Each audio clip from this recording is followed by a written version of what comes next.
Have you ever wondered that why some people recite the Quran correct, beautiful, and accurate?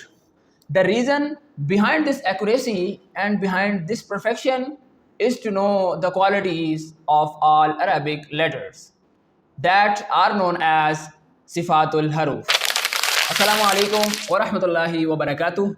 Welcome back to AlphaLegacy at Tajweed series.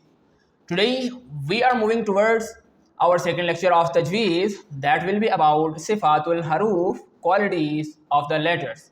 As we know that everything has its own specific qualities. Same like this, every Arabic letter has its own specific qualities.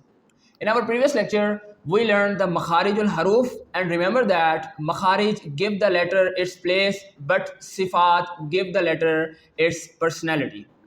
So let's understand what is the meaning of Sifat and Huroof.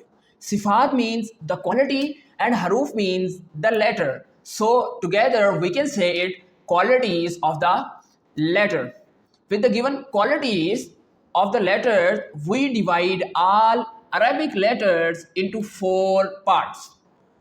The first one is about soft letters, then strong letters, then heavy letters, and then light letters.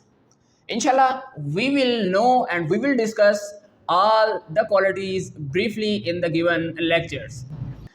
But the question arises that why Sifat is important? Why the qualities of the letters are important and what role these qualities plays in the recitation of the Quran.